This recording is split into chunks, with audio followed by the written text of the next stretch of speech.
Ma'am. ওয়ালাইকুম সালাম। তোমরা কালকে বলছিলা যে বডি ফ্লুইড ইলেকট্রোলাইটের মানে যে চ্যাপ্টারটা ফ্লুইড এবং ইলেকট্রোলাইট সেটার ম্যাথগুলা যেন একটু ডিসকাশন করা হয়। তো সেই হিসাব করলে তো প্রথমে যে ম্যাথগুলো আসে সেটা হচ্ছে body fluid calculation. Body fluid calculation যেটা, তো বডি ফ্লুইড ক্যালকুলেশনে তোমরা বলো তোমাদের কাছে খাতা কলম আছে তো নাকি? বলো যদি একজন 80 কেজি অ্যাডাল্ট মেল হয় তার বডি ওয়াটার কত পার্সেন্ট হবে? 80 KG adult male body water কত পার্সেন্ট হবে?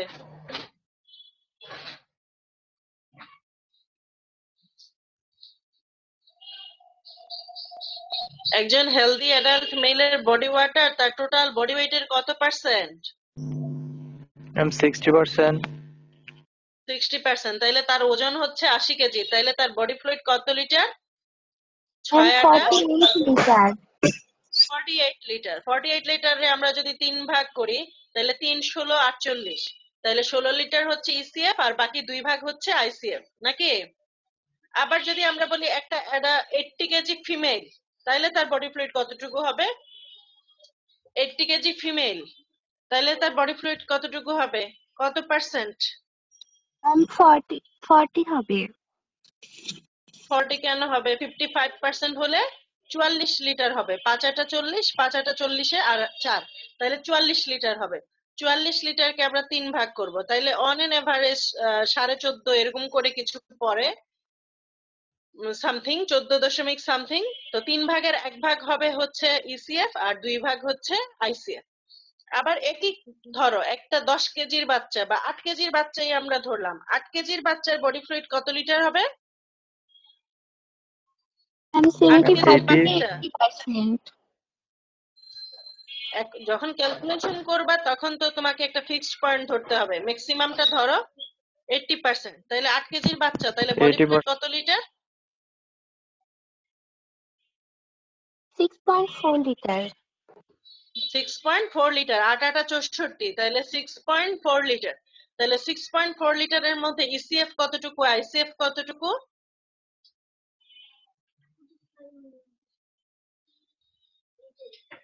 বাচ্চাদের ক্ষেত্রে 50% না 50-50 না, ইসিএফ আইসিএফ সমান সমান। তাহলে 6.4 এ যদি তাহলে 3 ধরনের ফ্লুইড ক্যালকুলেশন, 3 ধরনের মানে বয়স ভেদে আমাদের 3 বয়সেরই ফ্লুইড ক্যালকুলেশন হয়ে গেল। একটা হচ্ছে, শোনা যাচ্ছে তো আমার কথা না?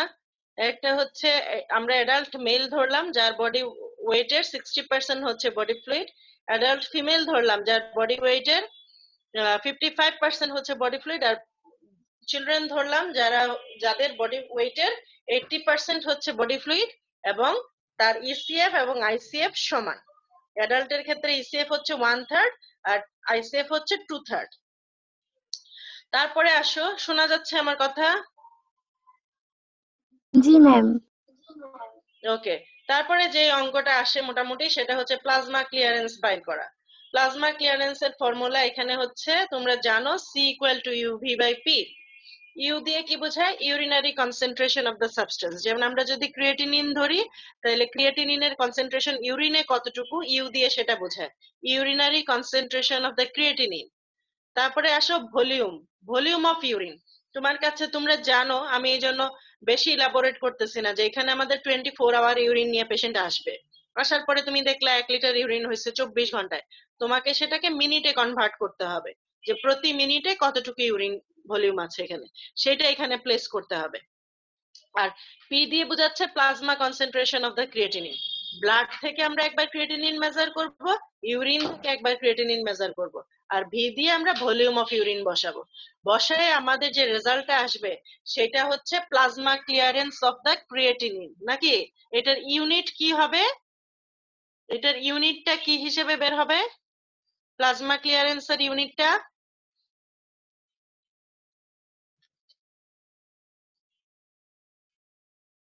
বলো। প্লাজমা ক্লিয়ারেন্স কিডনির কোন ফাংশনকে রিফ্লেক্ট করে? গ্লোমেরুলার ফাংশন নাকি tubular function? Ma'am glomerular function. Glomerular function, তাহলে এটা জিএফআর কে রিফ্লেক্ট করবে। তো জিএফআর কে তুমি মিনিটে বললে ইউনিট কি বলো? 125 কি বলো? ml per minute. মিলিলিটার পার ml minute. Per minute, ml per minute. তাহলে এটা তো জিএফআর কে রিফ্লেক্ট করবে, এটাও ml পার মিনিটে আসবে, কারণ ভলিউম অফ ইউরিন কে তো আমরা ml পার মিনিটে কনভার্ট করে করছি না? আর সাথে এই দুইটা ভ্যালু বসাইলে তোমার যে রেজাল্টটা আসবে সেটা হচ্ছে ml পার মিনিট। ঠিক আছে, ml পার মিনিট। ঠিক আছে, তাইলে প্লাজমা ক্লিয়ারেন্স এর ভ্যালু আসবে হচ্ছে ml পার মিনিট। ক্যালকুলেশন আসে মাঝে মাঝে পরীক্ষাতে, দুই একবার প্লাজমা অসমোলারিটি ক্যালকুলেশন আসছে, অথবা তোমাদের ওসপিতে আসতে পারে যে প্লাজমা অসমোলারিটি ক্যালকুলেট করো, তোমাকে তিনটা ভ্যালু দিয়ে দিল, সোডিয়ামের মান এত, ইউরিয়ার মান এত, গ্লুকোজের মান এত। ঠিক আছে, তো সোডিয়াম, ইউরিয়া আর হচ্ছে গ্লুকোজ, এই সবগুলা কিন্তু মিলিমোলে মাপা, মিলিমোল। হ্যাঁ, তোমাকে যদি মিলিগ্রামে কনভার্ট করতে হয় তাহলে তুমি ইউরিয়া এবং গ্লুকোজকে কি করবা? ইউরিয়াকে 6 দিয়ে ভাগ করবা আর গ্লুকোজকে 18 দিয়ে ভাগ করবা। না, যদি মিলিগ্রামে দেওয়া থাকে, মিলিগ্রামে যদি দেওয়া থাকে তাহলে ইউরিয়াকে 6 দিয়ে ভাগ করবা আর গ্লুকোজকে 18 দিয়ে ভাগ করবা, করলে এটা মিলিমোলে চলে আসবে। তো এই ফর্মুলাতে আমাদের সবকিছু মিলিমোলে মেজার করা থাকবে এবং আমরা বসাবো 2 সোডিয়াম, ইউরিয়া এবং গ্লুকোজ। 2 সোডিয়াম বলতে মানে তোমাদের বইতে যে এক্সপ্লানেশন দেওয়া আছে সেটা হচ্ছে ক্লোরাইড এবং অন্যান্য যে ইলেকট্রোলাইট গুলো আছে সেটাকে বোঝায় আর কি, বাইকার্বনেট, ক্লোরাইড এগুলাকে বোঝায়। আর তোমাদের জন্য এটাই যথেষ্ট। অন্যান্য বায়োকেমিস্ট্রির বইতে মানে আরেকটু পোস্ট গ্রাজুয়েশন লেভেলের যেগুলো, সেগুলোতে ফর্মুলা হচ্ছে ডিফারেন্ট, অত কিছু মাথায় ঢোকানোর দরকার নেই, যেটা আছে এটাই 2 সোডিয়াম, ইউরিয়া, গ্লুকোজ। এটা মিলিমোলে কনভার্ট করা থাকে, মিলিমোলের জন্য হচ্ছে এই ফর্মুলাটা। কথা বুঝতে পারছো? মিলিমোলের জন্য হচ্ছে এই ফর্মুলাটা। তোমাকে ভ্যালু দেওয়া থাকবে, তুমি ভ্যালুর মধ্যে বসাবা, বসায় তুমি অসমোটিক প্রেসার ক্যালকুলেট করবা।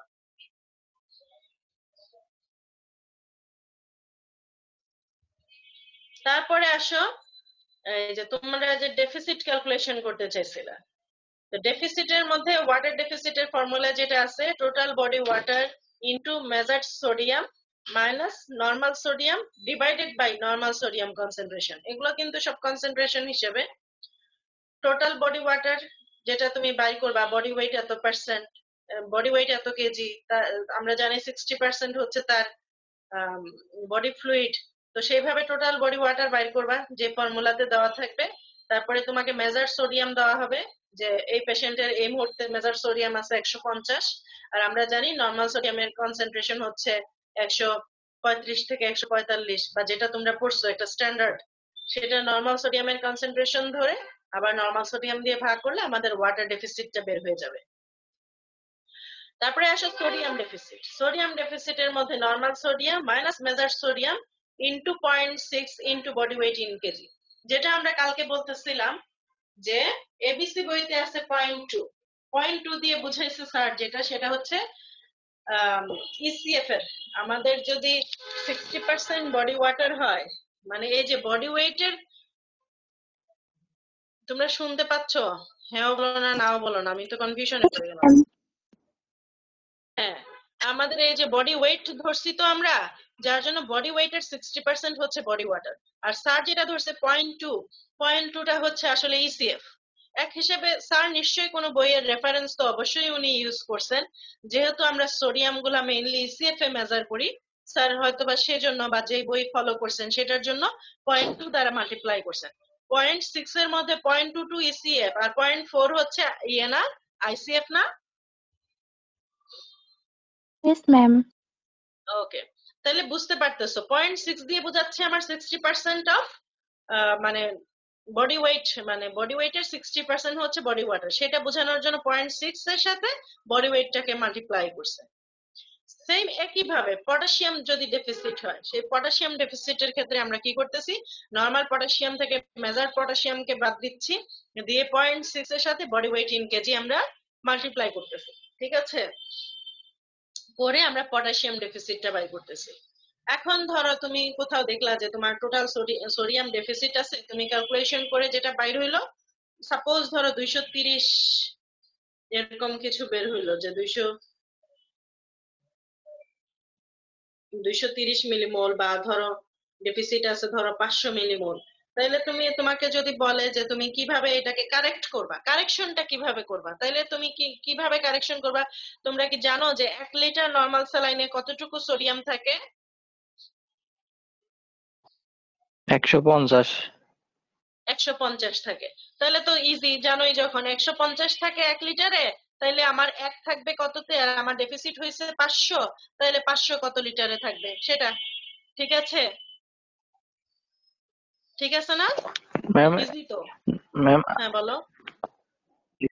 নর্মাল সোডিয়ামের ক্ষেত্রে ম্যাম ভ্যালু ম্যাম কোনটা বসাবো ম্যাম? 135 না 145 নাকি ম্যাম মাঝারি 140? কোনটা বসাবো যদি মান দেওয়া না থাকে প্রশ্নের মধ্যে?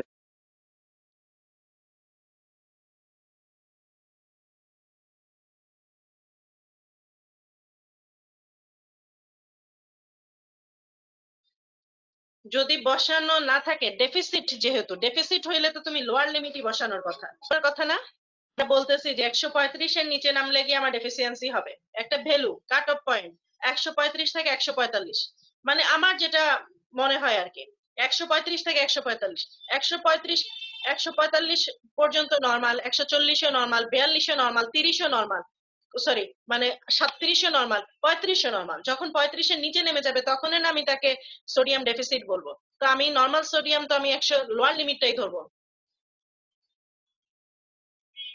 আমার কাছে সেটাই মনে হয় আর কি। তারপরে হচ্ছে আসো পটাশিয়াম ডেফিসিট, আমরা ওভাবেই করছি, লোয়ার লিমিট ধরেই তো করছি সবসময়। তারপরে আসো পটাশিয়াম ডেফিসিট, পটাশিয়াম ডেফিসিটও একই, একই ফর্মুলা, একই সবকিছু। এখন আসো এক অ্যাম্পুল, এক পটাশিয়াম যে ইয়েতে থাকে, মানে ইনজেকশন, মানে যে ফর্মুলা হিসাবে বিক্রি হয়, সেই ফর্মুলা অনুযায়ী এক অ্যাম্পুলের মধ্যে থাকে 20 ml, আর 20 ml ইয়ের মধ্যে কি জানি বলে, 20 ml এর মধ্যে থাকে হচ্ছে 20 মিলিমোল পটাশিয়াম।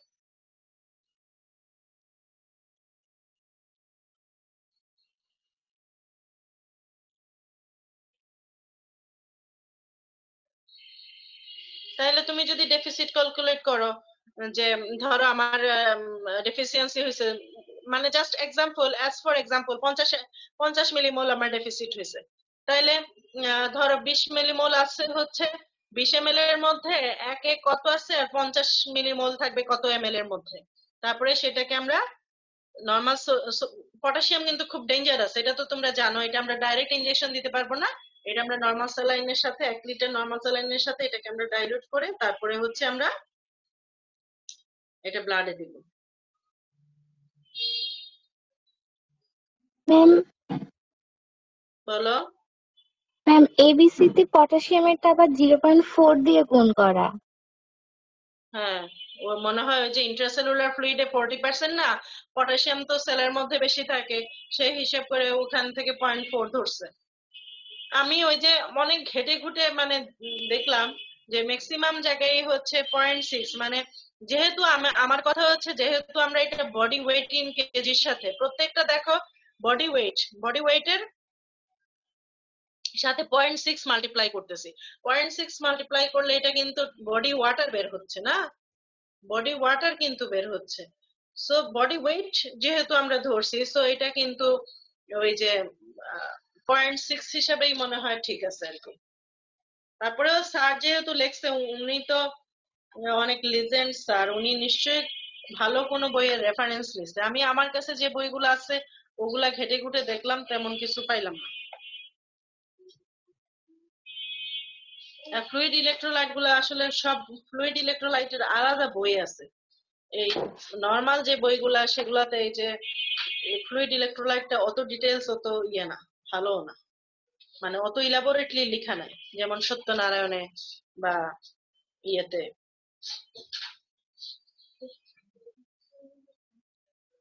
স্যার যেটা কনসেন্ট্রেশন যেটাতে বেশি, যেমন সোডিয়ামের কনসেন্ট্রেশন হচ্ছে এসিএফ এ বেশি, সেই হিসাবে উনি 0.2 দিয়ে মাল্টিপ্লাই করছে। পটাশিয়ামের কনসেন্ট্রেশন ইয়েতে বেশি, ওই যে আইসিএফ এ বেশি, সেই হিসাবে 0.4 দিয়ে মাল্টিপ্লাই করছে। আবার বাইকার্বনেট ডেফিসিট কে উনি বাইকার্বনেট স্পেসের সাথে মাল্টিপ্লাই করছে। আমরা এত তোমাদের জন্য ইজি হচ্ছে, আর সবাই এগুলাই প্র্যাকটিস করবে, এই যে 0.6 দিয়ে। ধরো স্যাররা তো বডি ওয়াটারের সাথেই মাল্টিপ্লাই করবে, সো তোমাদের ডিফারেন্ট কিছু না শিখে এটাই, এই ফর্মুলাটাই শিখো, যে 0.6 into body weight in KG তারপরে এই পটাশিয়ামেও একই, যে normal potassium minus measured potassium into 0.6 into body weight in KG. আর বাইকার্বনেট ডেফিসিটের ক্ষেত্রে হচ্ছে normal bicarbonate minus measured bicarbonate into 0.6 into body weight in KG. ঠিক আছে, এই ফর্মুলাগুলা শিখবা আর প্র্যাকটিস করবা। আর এবিসি বইতে সলিউশনে কতগুলো অঙ্ক আছে কিন্তু করে দেওয়া আছে, তোমরা সেগুলো প্র্যাকটিস করবা। ওই যেমন 5% ডি এর অসমোলারিটি ক্যালকুলেট করা, ইউরিয়ার অসমোলারিটি ক্যালকুলেট করা, একবারে করে গুছায় দেওয়া আছে। মানে আমি যেটা দেখছি, আমার কাছে ওই বই নাই, তারপরেও তোমাদের কাছে নিশ্চয়ই আছে। তোমরা কিন্তু ম্যাথ প্র্যাকটিস করবা, ম্যাথ যদি কমন পড়ে যায় 5-এ 5। আর যদি করতে পারো তাহলে হচ্ছে 5-এ 5, এই কথাটা মাথায় রেখে ম্যাথ প্র্যাকটিস করবা।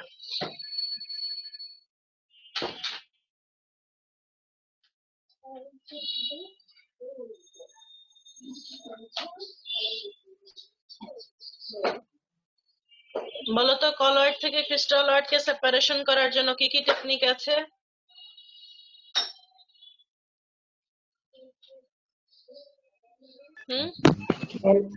আলট্রা ফিল্ট্রেশন আছে, ডায়ালিসিস, ডায়ালাইসিস, তারপরে হচ্ছে আলট্রাফিল্ট্রেশন, আলট্রাসেন্ট্রিফিউজেশন, তারপরে হচ্ছে আইসোইলেকট্রিক পিএইচ, ইলেকট্রোফোরেসিস, অনেক কিছুই আছে না? আইসোইলেকট্রিক পিএইচ এর শর্ট নোট করতে বলছিলাম, করছো? আইসোইলেকট্রিক পিএইচ এর উপরে চলে গেলে বায়োমলিকুল কি হিসেবে এক্সিস্ট করে, ক্যাটায়ন নাকি অ্যানায়ন, কি হিসেবে এক্সিস্ট করে? অ্যানায়ন। অ্যানায়ন হিসেবে এক্সিস্ট করে, নিচে গেলে ক্যাটায়ন হিসেবে এক্সিস্ট করে। ঠিক আছে,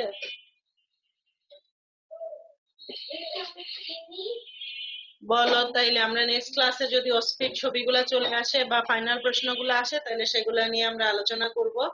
আর নইলে আবার তোমাদেরকে ফোন দিব যে তোমরা কি পড়তে চাও না পড়তে চাও।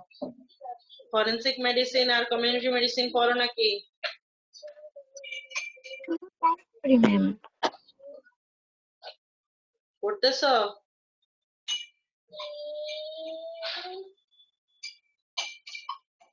ক্লাসগুলো অ্যাটেন্ড করি শুধু ম্যাম।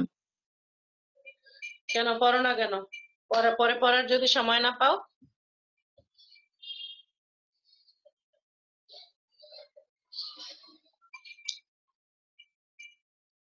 পড়বা একটু একটু। ধরো কথার কথা, তুমি যদি দিনে 4 ঘন্টা বা 5 ঘন্টা পড়ো, 1 ঘন্টা সময় ওগুলার জন্য রাখবা। 1 ঘন্টা 1.5 ঘন্টা সময়, মানে টোটাল সময়টাকে 3 ভাগ করে অর্ধেক বা 2 ভাগ করো। তোমার যদি ফার্স্ট ইয়ারের সাবজেক্ট গুলার ভালো প্রিপারেশন থেকে থাকে তাইলে অর্ধেক টাইম দাও ওইটাকে, অর্ধেক দাও এখানে। আর যদি মনে হয় যে না ফার্স্ট ইয়ারে আমার ডেফিসিয়েন্সি আছে, আমি আগে আইটেম ভালো মতো দিই নাই, পড়াশোনা অনেক করতে হবে, তাইলে আরেকটু 1/2 দিলে এটাকে, 1/3 দিলে ওইটাকে। But forensic medicine, community medicine তো বিশাল এক সাবজেক্ট, তাইলে এটা যদি না পড়ে রাখো তাইলে কেমনে হবে? যে এক একটা ডেফিনেশন, অবশ্য জানি না এখন সিলেবাস ছোট করছে কিনা, কাটছাট করছে কিনা। পড়বা। ঠিক আছে, তাইলে আর কি, তোমরা প্র্যাকটিস করো ম্যাথ গুলা। তোমাদের কাছে ক্যাপসুল বইটা নাকি অরবিট কি জানি কোয়েশ্চেন ব্যাংকটার নাম, এটা ওই ক্যাপসুল বোধহয় ওইটা আছে না? জি ম্যাম। ওইটা থেকে ম্যাথ গুলা বের করে প্র্যাকটিস করো।